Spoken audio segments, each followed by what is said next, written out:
GNP. आखिरकार ये GNP होता क्या है? जिस तरीके से हमने जीडीपी को कंप्लीट किया, उसी तरीके से हम देखेंगे कि जीएनपी होता क्या है। जीएनपी यानी ग्रोस नेशनल प्रोडक्ट, सकल राष्ट्रीय उत्पाद। और जीएनपी और जीएनपी और जीडीपी, इन दोनों में अंतर क्या होता है? तो आज हम शुरू करते हैं जीएनपी। जीएनपी यदि इसकी परिभाषा देखें तो इसकी परिभाषा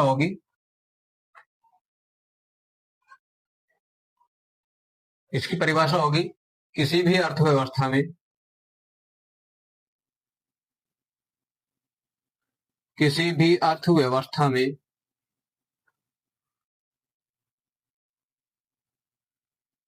एक वित्तीय वर्ष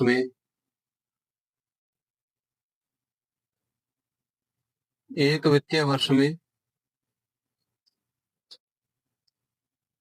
देश के नागरिकों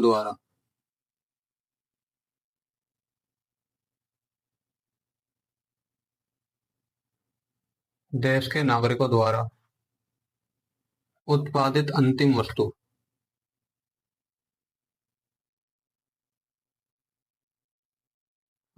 वस्तु तथा सेवा का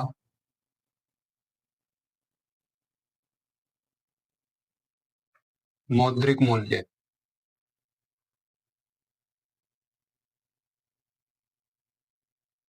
मौद्रिक मूल्य ही जीएनपी कहलाता है।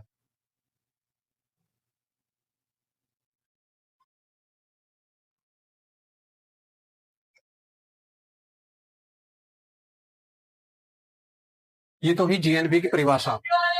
यानी किसी भी अर्थव्यवस्था में एक वित्तीय वर्ष में देश के नागरिकों द्वारा उत्पादित अंतिम वस्तु और सेवा का मौद्रिक मूल्य जीएनपी कहलाता है।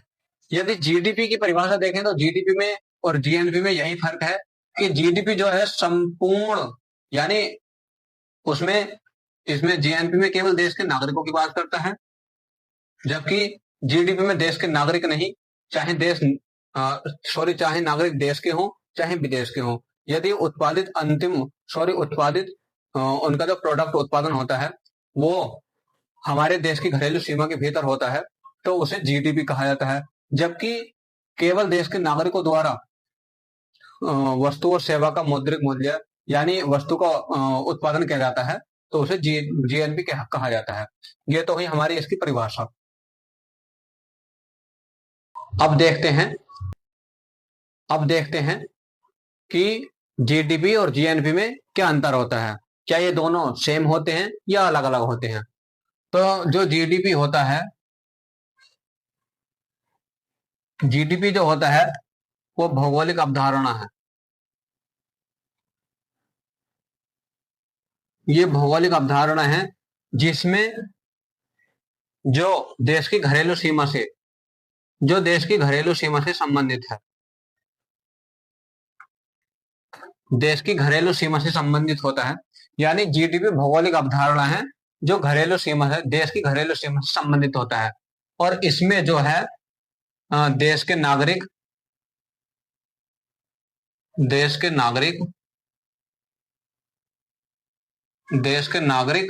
और विदेशी दोनों को शामिल किया जाता है।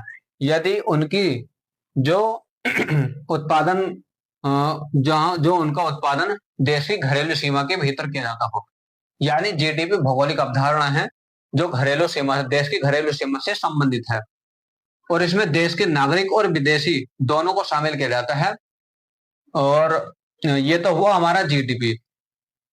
अब देखें जीएनपी, तो जीएनपी जो है वो राष्ट्रीय अवधारणा है। ये राष्ट्रीय अवधारणा है, इसमें केवल देश के नागरिक शामिल होते हैं।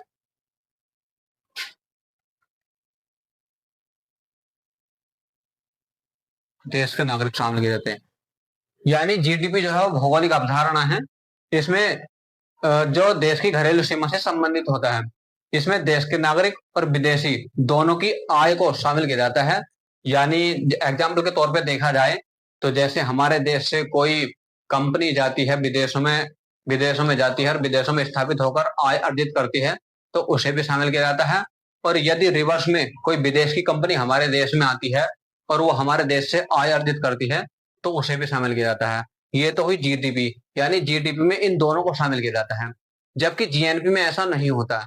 जीएनपी में केवल हमारे देश के जो नागरिक हैं वो चाहे विदेशों में जाकर आय अर्जित करें या अपने खुद के देश में आय अर्जित करें, केवल देश के नागरिकों को शामिल किया जाता है। ये तो हुई हमारी जीएनपी और जीडीपी में अंतर।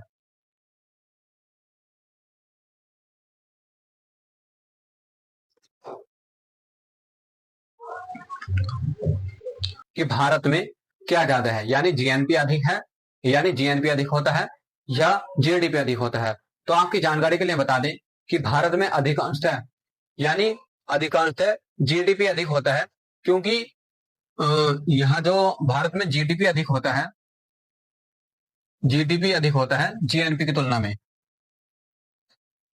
जीएनपी की तुलना में जीडीपी हमेशा अधिक होता है, क्योंकि यहाँ भारत की सॉरी विदेशी जो कंपनियां हैं, विदेशी जो कंपनी है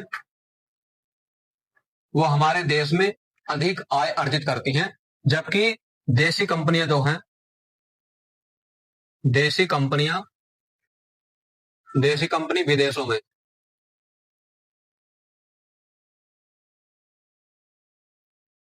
कम आय अर्जित करती हैं। यानी भारत में अधिकांशतः देखा गया है कि जो विदेशी कंपनियां हैं वो जो विदेशी कंपनियां हैं जो हमारे भारत में आई हुई हैं वो अधिक आय अर्जित करती हैं, जबकि जो हमारे देश की कंपनियां हैं जो विदेशों में स्थापित हुई हैं वो कम आय अर्जित करती हैं। तो ये है हमारे भारत में जीडीपी और जीएनपी की। प्रति व्यक्ति आय यानी एक व्यक्ति की कितनी इनकम होती है वार्षिक रूप से, और ये औसतन होती है, यानी भारत के संदर्भ में प्रति व्यक्ति आय कितनी है। तो ये प्रति व्यक्ति आय क्या होती है, किस तरीके से प्राप्त की जाती है। तो इसका एक फॉर्मूला होता है प्रति व्यक्ति आय यानी पर कैपिटल इनकम यानी पीसीआई बराबर कुल राष्ट्रीय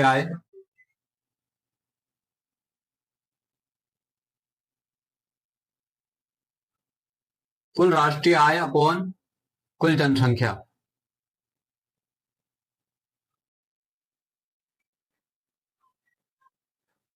ये इसका फॉर्मूला है जिससे प्रति व्यक्ति आय को प्राप्त किया जाता है। और इसके आधार पर अगर हमें परिभाषा लिखनी हो या परिभाषा सीखनी हो तो इसकी परिभाषा सिंपल हो जाएगी। जब किसी भी देश में प्रति व्यक्ति आय प्राप्त करने के लिए जब किसी भी देश में कुल राष्ट्रीय आय को कुल जनसंख्या से विभाजित किया जाता है तो हमें पर कैपिटल इनकम यानी प्रति व्यक्ति आय प्राप्त होती है। और ये जो आय होती है ये वार्षिक होती है, और साथ ही साथ ये औसतन होती है, यानी ये फिक्स नहीं होती है, औसतन होती है, एक अनुमान होता है कि इतनी होती है। और दूसरा एक सबसे इंपॉर्टेंट चीज जो है, यदि इसमें इस चीज से ये अंदाजा नहीं लगाया जा सकता कि ये इतनी ही होती है। यदि देखा जाए तो 2022-23 के अनुसार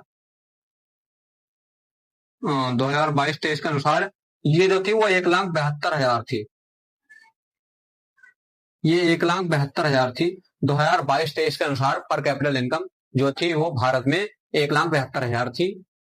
और यदि इसमें सबसे बड़ा इंपॉर्टेंट फैक्टर जो होता है वो होता है जनसंख्या। यह नहीं बताता, यानी पर कैपिटल इनकम जो होता है ये नहीं बताता कि ये फिक्स्ड इतना ही होता है। यदि जनसंख्या को नियंत्रित नहीं किया जाएगा तो ये और भी ज्यादा कम हो सकती है। यानी जो 1,72,000 है सालाना, ये जो है वो औसतन है, यानी ये प्रति व्यक्ति की नहीं हो सकती। अब बहुत सारे लोग भारत में ऐसे हैं जो साल का तो छोड़िए, एक दिन का और एक दिन का भी छोड़िए, एक घंटे का भी 1,72,000 रुपये कमा रहे हैं। जबकि कुछ लोग ऐसे हैं जो 1,72,000 कमाने में उन्हें 1-2 साल, 2 साल, 4 साल, 5 साल भी लग जाते हैं। तो ये औसतन है। ये ही पर कैपिटल इनकम कि पर कैपिटल इनकम को कैसे निकाला जाता है और पर कैपिटल इनकम काम कैसे कर सकता है। ये थी हमारी आज की क्लास। अगर आपको ये हमारा लेक्चर पसंद आता है तो इस वीडियो को लाइक करें, और दोस्तों में शेयर करें और इस चैनल को सब्सक्राइब करें प्लीज। जय हिंद, जय भारत।